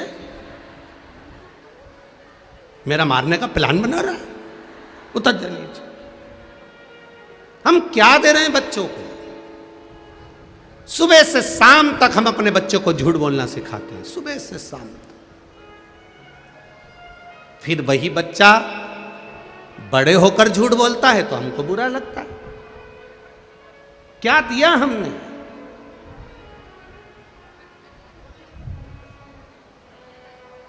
आज सबसे बड़ी प्रसन्नता का विषय यह होता है कि छोटे छोटे बच्चे, 4-4, 6-6, 8-8 साल के बच्चे अपने घर से लोटा भर के पानी लेकर जब शिव जी को चढ़ाते हैं तो लगता है कि कलयुग नहीं शिवयुग चल रहा है। यह प्रसन्नता होती है। लोगों के भीतर एक विश्वास जागृत होता है कि हम मंदिर तक बच्चों को भेज रहे हैं। आप भी अपने घर के बच्चों को मंदिर तक भेजना चालू करिए। जिसके बच्चे मंदिर की सीढ़ी चढ़ते हैं उसके घर के बुजुर्ग कभी वृद्धाश्रम की सीढ़ी नहीं चढ़ते। चढ़ाओ अपने बच्चों को मंदिर की सीढ़ी। जाइए, एक लोटा पानी लेकर जाओ। स्कूल जाना है ना, पहले मंदिर जाओ। स्कूल जाना है ना, उससे पहले मंदिर होकर आओ। मम्मी मैं नहीं जाऊंगा, मैं थक गया। नहीं, पहले मंदिर जाओ, प्रणाम करो, नमन करो, बच्चों को समझाओ, जाना पड़ेगा।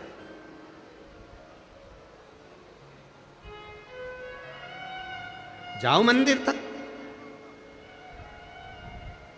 पहुंचो मंदिर तक। अश्वत्थामा 4 साल के, कृपी देवी ने कह दिया सबसे ज्यादा दूध महादेव को लगता है, महादेव को चढ़ता है, महादेव को प्राप्त होता है। बस अश्वत्थामा ने अपनी माता को प्रणाम करा, गुरु द्रोणाचार्य के चरणों में शीश नवाया और अश्वत्थामा 4 वर्ष के निकल गए। प्रहलाद जी 4 वर्ष के भजन में लग गए थे। ध्रुव जी महाराज 4 वर्ष के भजन में लग गए थे। मीराबाई 4 वर्ष की भजन में लग गई थी। कर्माबाई 4 वर्ष की भजन में लग गई थी। देव ऋषि नारद 4 वर्ष के भजन में लग गए थे। संत तुकाराम 4 वर्ष के भजन में लग गए थे। नामदेव जी 4 वर्ष के भजन में लग गए थे।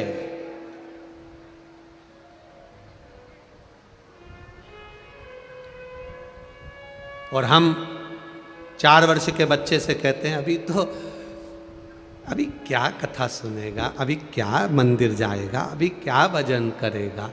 निकल गई अवस्था धीरे धीरे।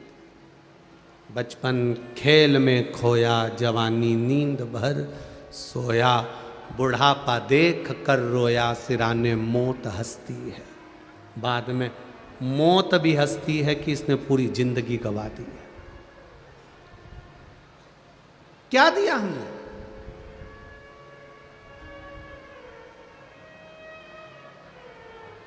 क्या प्रदान करा हमने? शिव कथा कर रहे हैं। अश्वत्थामा घर से बाहर निकल गया। 4 वर्ष के बच्चे को रोकने का प्रयास करती है मां, परंतु ध्रुव जी महाराज की माता ने भी ध्रुव जी को 4 वर्ष की अवस्था में नहीं रोका। प्रहलाद जी की माता ने प्रहलाद जी को 4 वर्ष की अवस्था में नहीं रोका। मीराबाई की मां ने मीरा को 4 वर्ष की अवस्था में नहीं रोका। कर्माबाई की माता ने 4 वर्ष की अवस्था में कर्मा को नहीं रोका। तो यहाँ कृपी देवी ने भी अश्वत्थामा को 4 वर्ष की अवस्था में नहीं रोका। अश्वत्थामा चले गए घर से बाहर।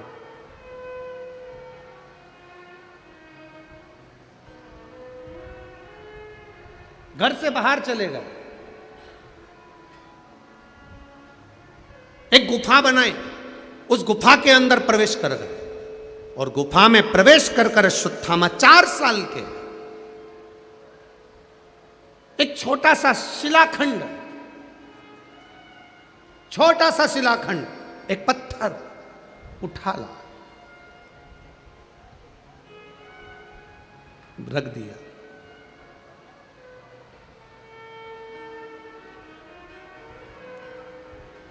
छोटा सा शिलाखंड, एक पत्थर रख दिया।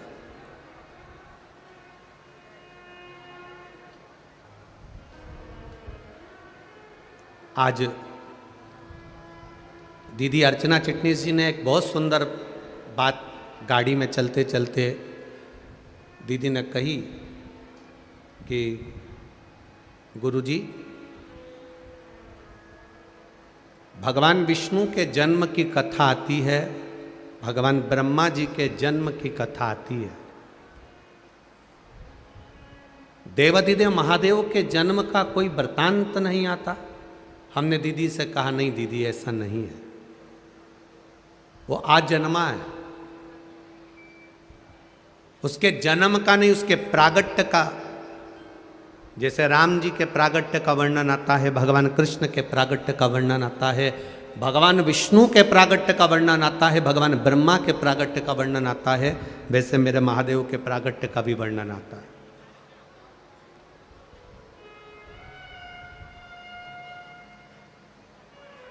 ऐसा नहीं कि मेरा महादेव प्रगटा नहीं,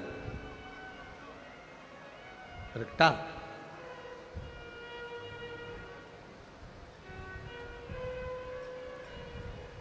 जब ब्रह्मा जी प्रकट हो गए भगवान विष्णु की नाभि से, बड़े ज्ञानी थे ब्रह्मदेव, बड़े ज्ञानी। तब ब्रह्मा जी ने भगवान विष्णु से प्रश्न किया, आप मेरे पिता हो, क्योंकि मेरे को जन्म देने वाले, प्रकट करने वाले आप हो, आप मेरे पिता हो।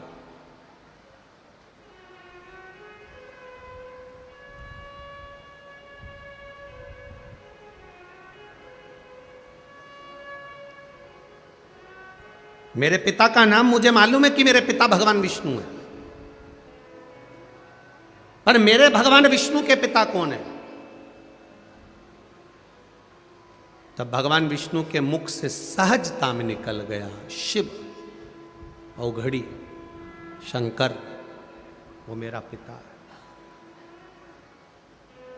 जल में अयन करने के कारण मेरा नाम नारायण पड़ा, और उस जल में एक बिंदु प्रकट हो गया था, एक पानी के बुलबुले में एक छोटा सा बिंदु दिख रहा था, छोटा सा बिंदु।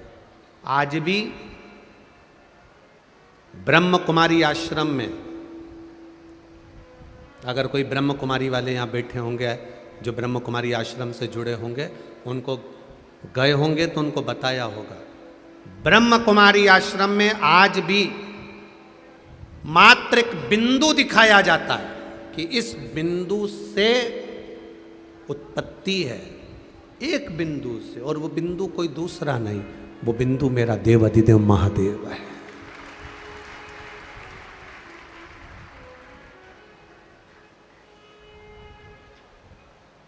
वो बिंदु कोई दूसरा नहीं है। भगवान विष्णु ने सहज भाषा में कर दिया, मुझे प्रकट करने वाले भी शिव हैं, मुझे शिव का दर्शन करना है। ब्रह्मा जी और भगवान विष्णु ने एक पर्वत को घुमाना प्रारंभ करा, घर्षण करना प्रारंभ करा।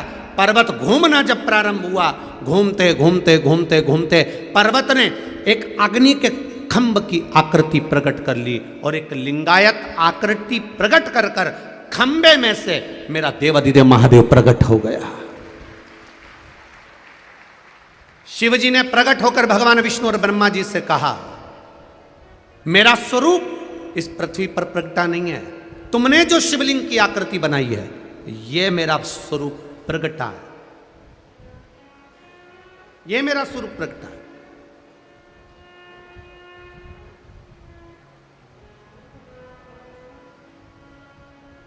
महाशिवरात्रि दुनिया के लोग मनाते हैं, अभी आ रही है।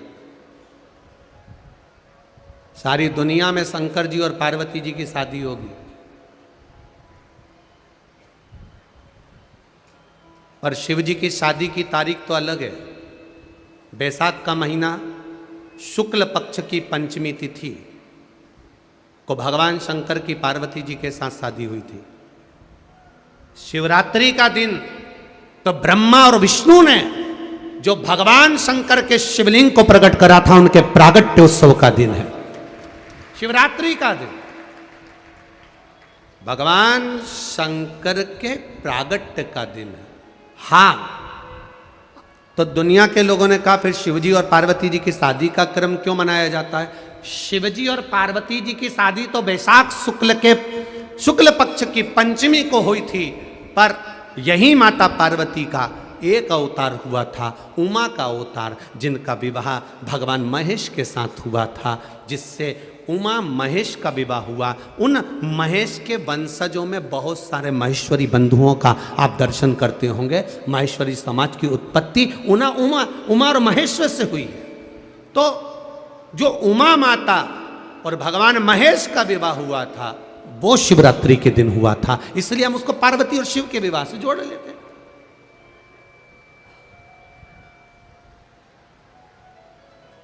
पर शिव विवाह की जो तारीख है वो बैसाख महीना, जम के बोलो कौन सा महीना है? बैसाख का शुक्ल पक्ष की, जम के बोलो जरा, पंचमी तिथि के दिन देवाधिदेव महादेव का विवाह हुआ था। शिवरात्रि के दिन विवाह बनाते हैं, मंगल विवाह का उत्सव भी करते हैं। क्यों? क्योंकि यही पार्वती का एक अवतार उमा के रूप में हुआ। पार्वती का तो 52वें नंबर का जन्म है, 52 नंबर पर पार्वती का जन्म हुआ है। इससे पहले पार्वती मैया 51 जन्म ले चुकी थी। कात्यायनी, कुष्मांडा, स्कंदा, उमा, सती, भैरवी, कमला, बगला, ध्रुमावती, ऐसे माता पार्वती के पहले अवतार हो चुके हैं। 51 अवतार माता पार्वती के पहले हो चुके हैं। इसलिए मेरे देवाधिदेव महादेव के गले में जो मुंडों की माला पड़ी होती है वो 51 मुंडों की माला पड़ी हुई है।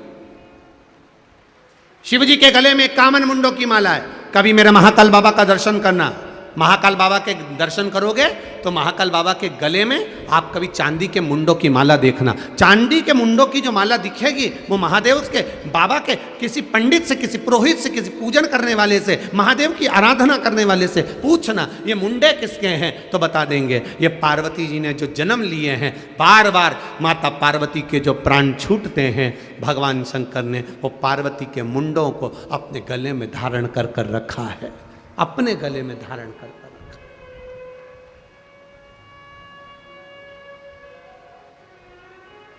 दुनिया के अपनी धर्म पत्नी से सबसे ज्यादा प्रेम करने वाले केवल एक ही हैं, वो है देव अधिदेव महादेव। इतना प्रेम करते कि पत्नी मर के भी चली गई तो उसका मुंडा अपने गले में पहन के घूमते।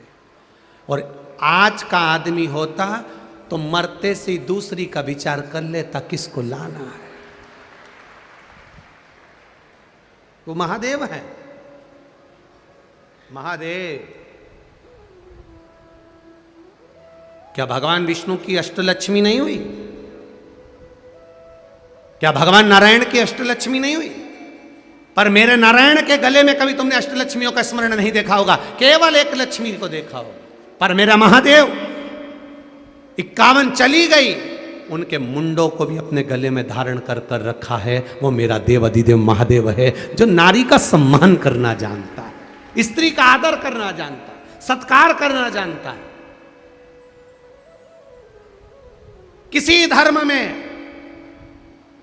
धर्म में दूसरे धर्म में नारी का जितना सम्मान नहीं होता उतना सनातन धर्म में होता है, उतना सनातन धर्म में होता है।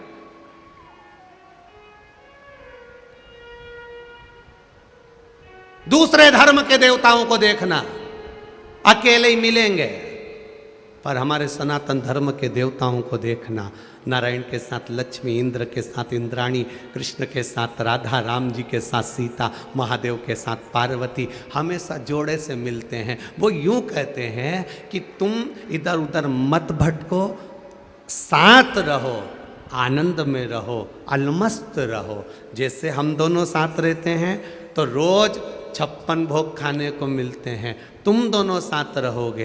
अकेले कहीं चले जाओगे तो दुखी हो जाओगे, इसको ले जाओगे तो रोटी बनाकर कैसे भी तुमको दे ही देगी। इसलिए साथ बनाकर रखिए।